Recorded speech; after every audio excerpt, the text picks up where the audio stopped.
over there for 6 months before the war started, and we really effectively used that time to know as much as we can about the Iraqi Air Force, their French and Soviet equipment. We can probably tell you just about as much as they can tell you about it. We were very, very well prepared for the battles that took place.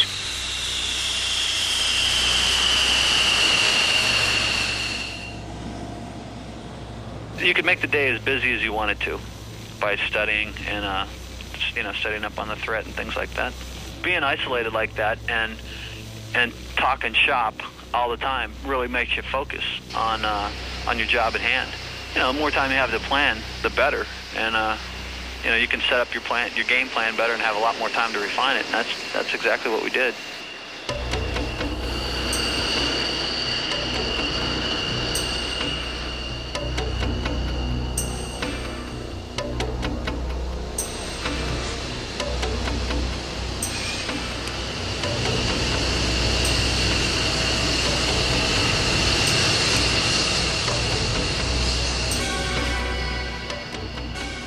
Was extremely unpredictable, I think, as to what they were going to do, and you just never knew. I don't think any of us really trusted what Iraq would end up doing, so we were ready to go, but just wondering when that would happen. Everybody knew the 15th of January was the deadline date. By kicking the war off, we knew that finally there was a light at the end of the tunnel, that once the war was over, people would be able to go home.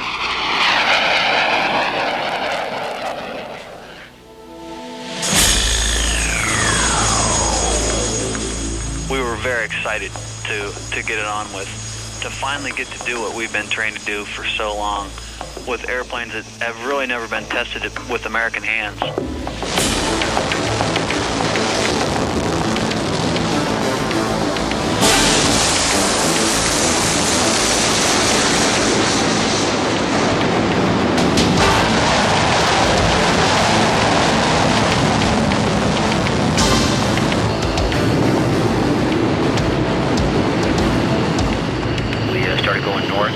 Iraq still had all their electricity, so all the cities were lit up with lights. You could see Baghdad off in the far horizon. You could see the Euphrates and Tigris along there. There's obviously people and electricity there, so there's lights along there. That was lit up. All the little towns were lit up, and as we started approaching them, you could see like little Christmas tree lights just sprinkling all over. Just everything was just sparkling at us.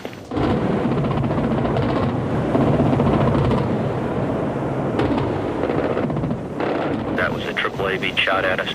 Then you can see like snakes from the medium-sized AAA, just tracer bullets, and they look like big long snakes coming up in the air.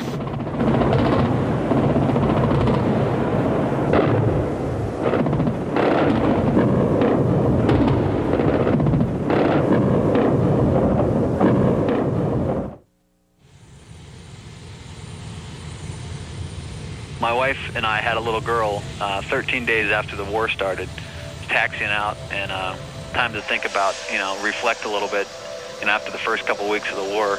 Yeah, I thought about my little girl, wanted to make sure I got home to see her and make sure she had a daddy to see once I got home.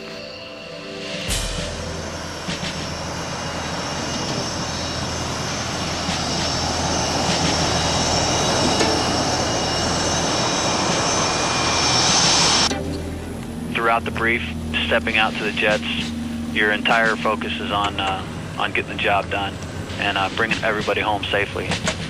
You're so focused on doing the job and being in position and watching your radar. You think you're going to act one way, and then you hope you act one way, and once you get up in the air, you may act a little different.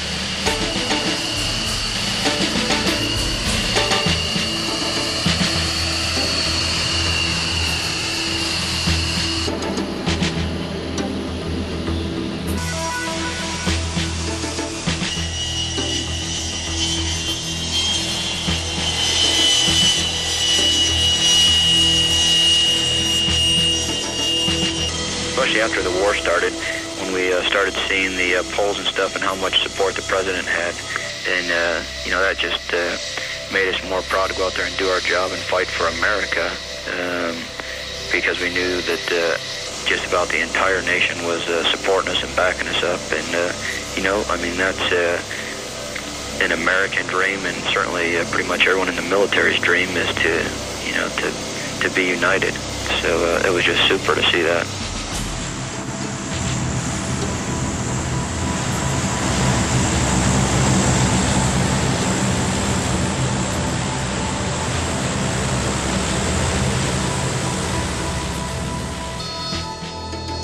Every day, there is an order that comes down. It covers every mission, every time over target, every call sign, if tankers are involved, every refueling track. It's a team effort it's unbelievable in scope, and everyone has a small part to play, and taken together, these individual missions come together to form what guys will call a package.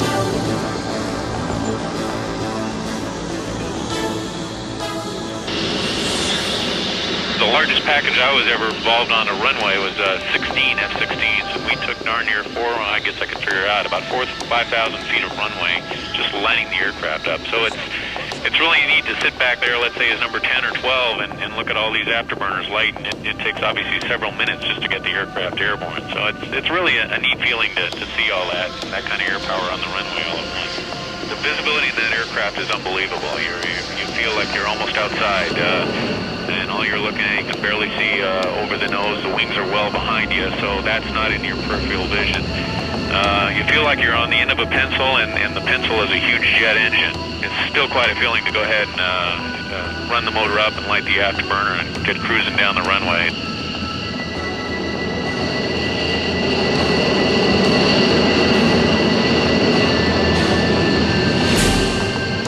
All 5 stages of afterburner lighting is always a kick in the pants, and it's you know, maybe some of us just haven't completely grown up yet, but it's always a thrill to feel the afterburner kick in and accelerate you down the runway, accelerating to takeoff speed, which is roughly 150 knots, just a little over 1,000 feet of runway. So it goes fairly quickly.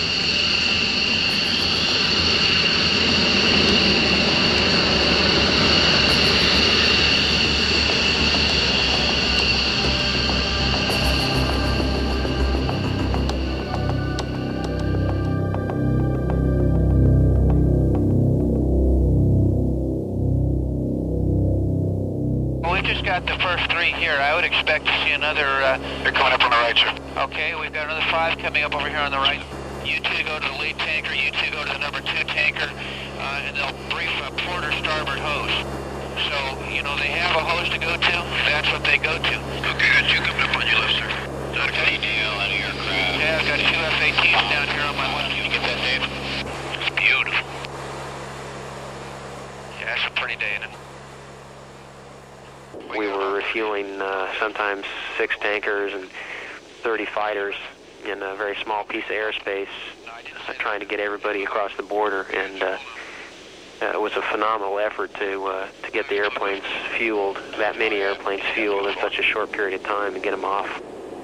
Hey, Benny, give me a quick rep on that tank. We're talking in On this guy.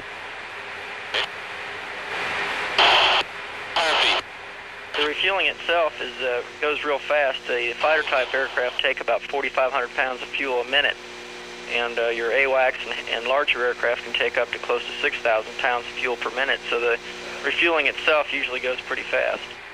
It got to be second nature. You know, that was time to relax, was getting on the tanker. And most of the time, you know, they found good weather. It was pretty easy. You know, just get your gas and go. It's the fastest drive-through you can find.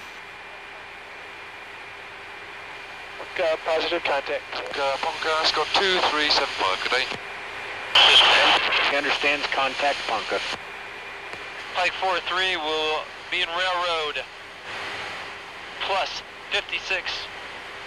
Base plus 56.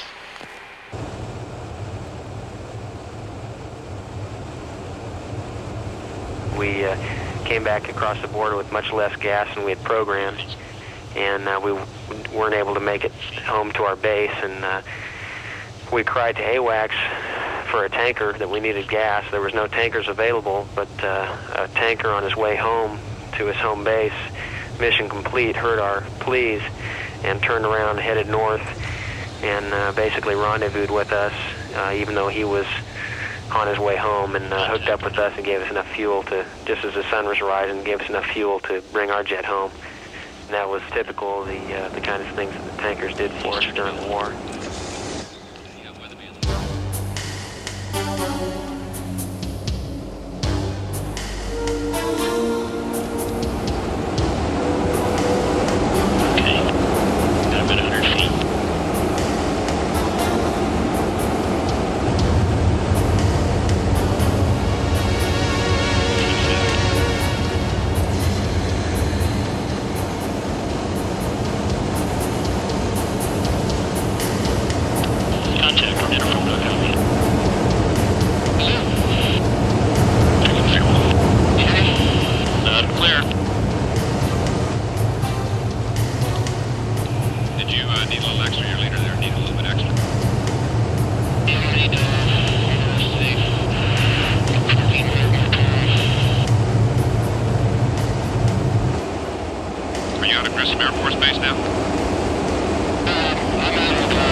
Now my heart's beating pretty fast, and I'm not thinking about anything but doing the job that I've been trying to do right then at that moment, and that is basically working my radar the best I can.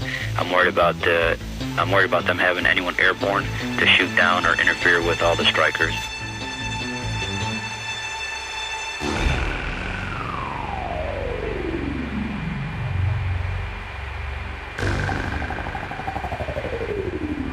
I was flying as a number 3 position most of the time. I had it pretty good in a sense of finding targets because his lead would go down and his bombs would explode.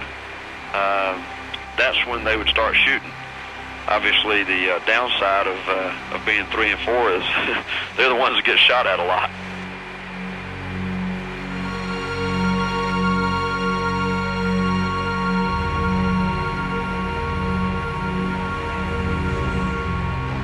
The ease in which the air war was presented to the people, you know, it looked like a pushover, but to those that faced it in the early days, it was not a pushover.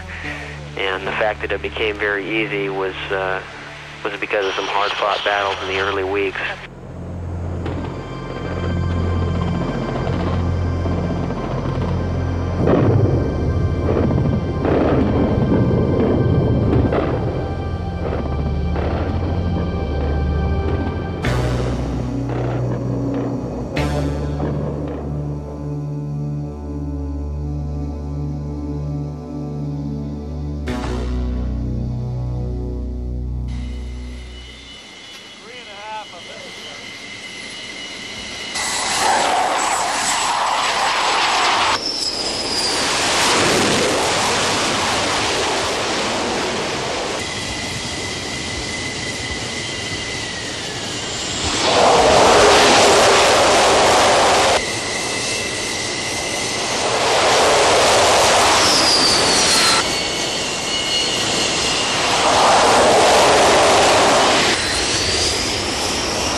because this is the real thing, and especially day 2 when they've shot like crazy at you, and you know what to expect then, and they know what to expect, and you're hoping they don't pick up on the tactics on all the airplanes that we're flying.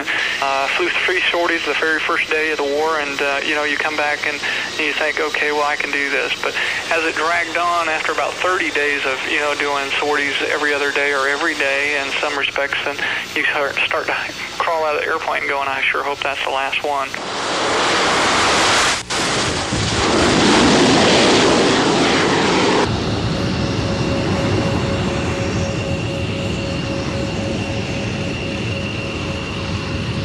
We would land and, without shutting down, just pull it right into, we call it hot pit refueling. So with the engine running, they'll just taxi on up, and we'd fill up all the tanks again. Then we'd go into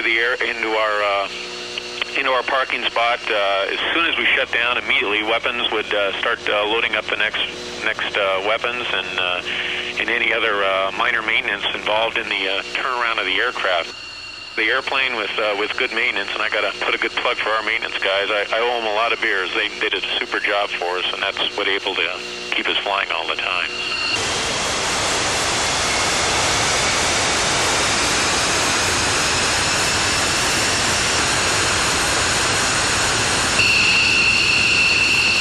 You'd come back from a mission and they'd put you immediately onto alert so you could get scrambled again for another one.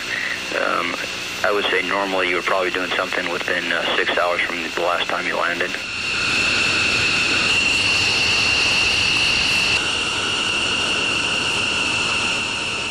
The missions, and at least the duration of the missions, were fairly demanding, especially initially.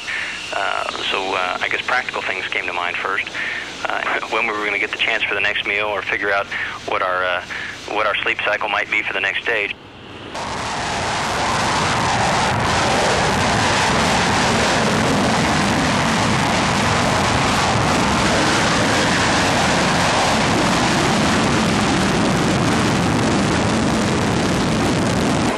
Turn right 8180 and intercept the 16. We had much more freedom of the skies over there than we would normally have at home, whereas at home you would almost always be under radar monitoring or radar control.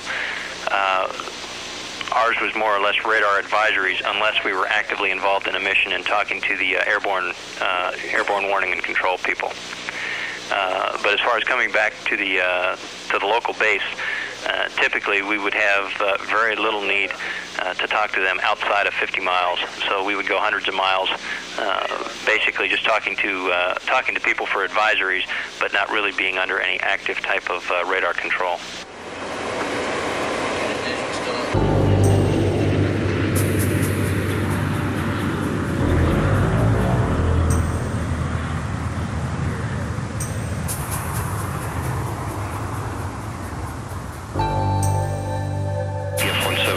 Was the first aircraft to go in and actually drop ordnance. We arrived within seconds of the beginning of the war. Baghdad was lit up. They obviously didn't know we were coming. They weren't expecting us. And the first series of bombs that we dropped to take out their communications network came as almost a total surprise. From then on, trips into the Baghdad area and some of the larger airfields were almost always met with fairly intense AAA fire. Normally, the aircraft would get into the target unobserved, drop its bombs, and then be shot at on the way out. Because we were able to get in there unobserved, I think that helped us avoid a majority of the AAA and helped allow for the fact that we never did get hit by so much as a bullet. The F-117 consisted of roughly 3% of the total number of aircraft used within the theater of operations, and yet we were able to strike some 40 to 45% of the strategic pinpoint targets that were hit during the war. But even I was amazed at how well we did in combat. We flew almost 2,000 missions against some of the most highly defended targets in Iraq, and the aircraft performed superbly. Not only were we able to put ordnance directly on target where we needed it, but the aircraft came away without so much as a scrape. The technology worked, the accuracy of the systems worked, and the pilots were able to to really knock out some tough targets with amazing accuracy. Stealth technology has proven itself to be a force multiplier. It allows you to get either closer to your target or to your target unobserved. And basically in an air-to-air combat, or whether it's an air-to-ground, the guy who can get in closest, the guy who can get the first shot, is normally the guy who wins. Within the Persian Gulf theater, the aircraft has picked up the nickname of Shaba, or Ghost. The pilots seem to be quite fond of that now and are considering asking the Air Force to make that the official nickname of the aircraft.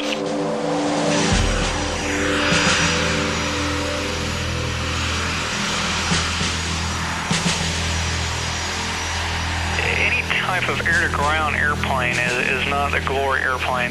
It was built to take a lot of hits, and it looks like it's already been taking a lot of hits before it leaves the production line. Basically, the A-10 can stick around and talk to different people on the ground. It can talk to other airborne assets and then figure out what the target is.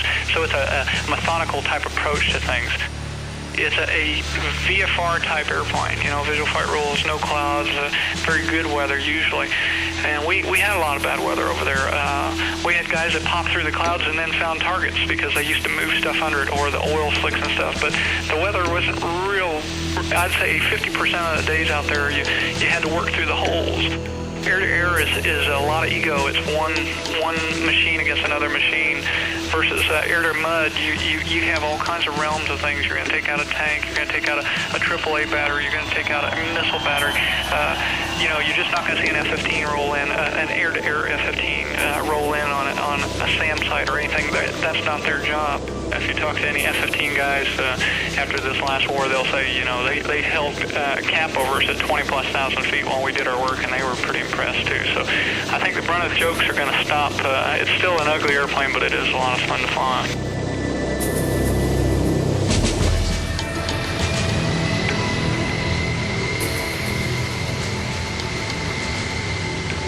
It went well, and we all had the feeling like, boy, we just couldn't believe we could be that overpowering, or that they were planning some kind of surprise attack, that they were going to move their forces. Obviously, the exodus of aircraft into Iran was a concern. We really couldn't figure out why, if they were still intact, why they weren't fighting back to the degree that we were expecting, or if they were planning something else. Later on, as the war went, and the biggest thing I think for all of us is to keep the razor's edge, I guess. We couldn't get lackadaisical or sloppy, I think. We wondered, what's the big surprise? What's the mother of all battles really going to be? And when's he going to unleash this wrath on us? The apprehension slowly worked its way out to the point where you really didn't think about it that much. You didn't want to become complacent, but at the same time, you didn't have the lump in your throat anymore. At the beginning, I thought, we got a job to do, we're going to do it. But as the war continued, and as the oil wells were set on fire, and as the atrocities came out that were being performed against the Kuwaiti people, and then to the ecology in the region, I got mad about it. I just thought, whatever has to be done to end this and get this done right.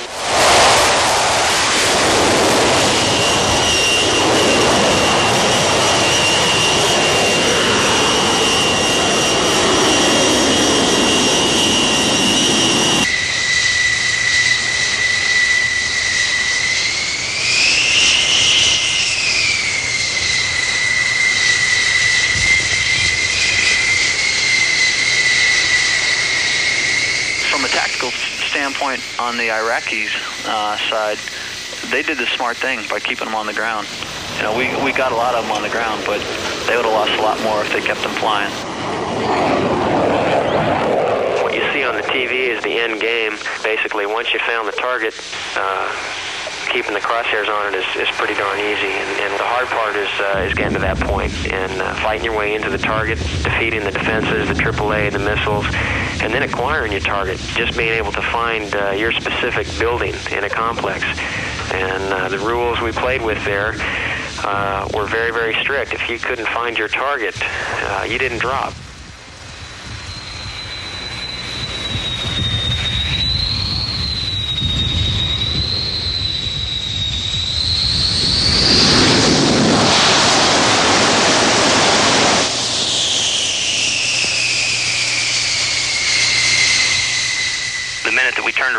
started heading south to depart Iraq, there was always a tendency to a certain amount of relief.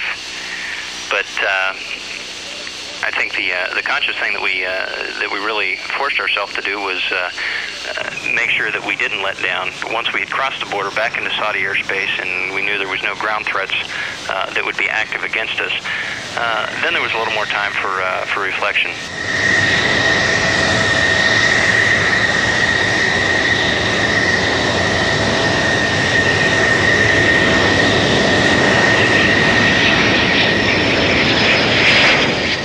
Phone calls from all kinds of guys and letters from all kinds of guys around the world saying, you know, you're actually getting to practice your profession. I always tell them peace is my profession.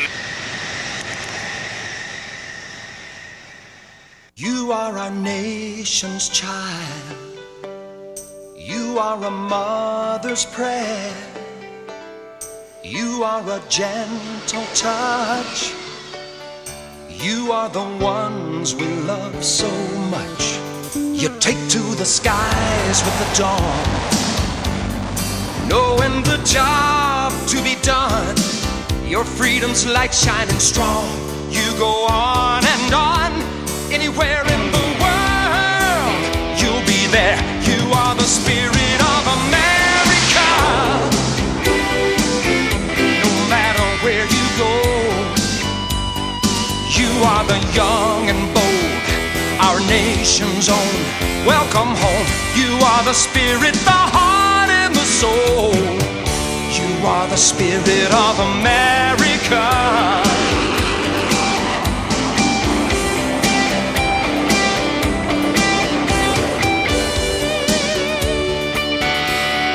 Feeling the loneliness of loved ones you left behind. You keep us close to your heart. We keep you close in our minds. You are the brave. You keep us strong. You are the spirit of America. No matter where you go, you are the young and bold, our nation's own. Welcome home. You are the spirit, the heart and the soul. You are the spirit of America. You are the spirit of liberty on eagle's wings, so far from home. You roll like thunder. You soar through danger. You follow freedom's light.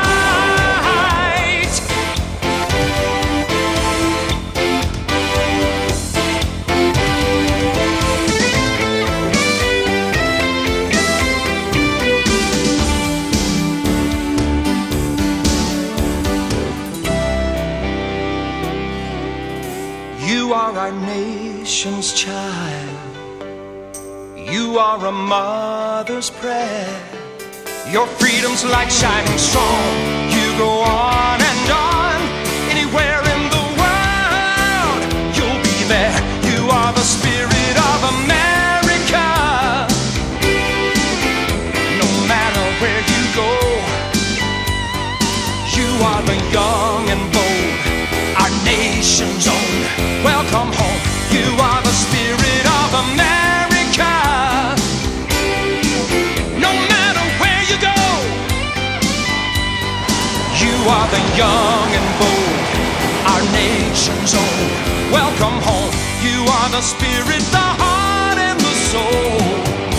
You are the spirit of America.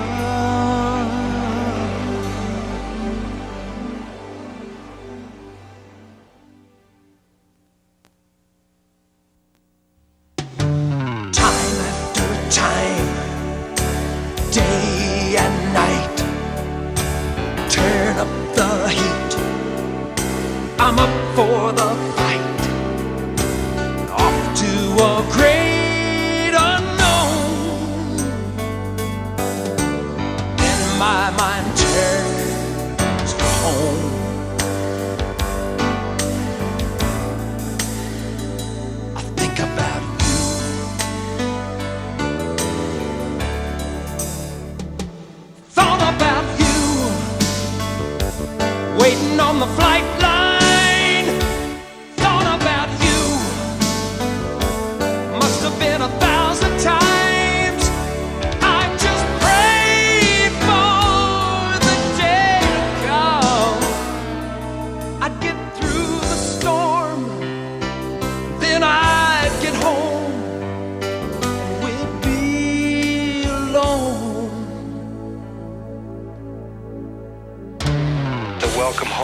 servicemen, or thank you for a job well done.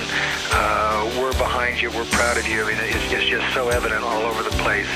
And we experienced that as we flew through Spain, as we flew through Newfoundland, and all across the United States. That support is there, and it's not just from the Americans. It's the entire world seems to be very supportive of what we did over there. A lot of the flyers that flew in combat felt that they were lucky to be home, and not only were they home, their friends were home, and everybody was home, and the feeling was incredible. The base, the celebration was wild, personal for everybody. I think the public celebrations that you see on TV and the crowds, I think, were probably forgotten by the guys that came home, who focused instead on the more personal celebrations and the family that they left behind, and they kind of, at least I did, block out everything else. But the feeling was incredible to come home from something that we all believed wouldn't be this successful. I came over to 141, and I happened to be sitting by one of the few windows and looked out and saw trees and the beach line up in New England coming down the coast there, and I just really appreciated that. You know, seeing trees and knowing we were over American soil just makes you feel better. Once you realize you're going home and you take off and you're thinking most of the flight what it's going to be like getting off the airplane, we had heard over and over again the tremendous amount of support that was back in America, and I think we all realize that, but I'll tell you, until you get off the airplane and set foot on America and see flags and ribbons and people smiling and waving and hugging you and shaking your hands, I don't think it really hits you till then, and it's really emotional. It's a very patriotic feeling. It's like you've got 250 million friends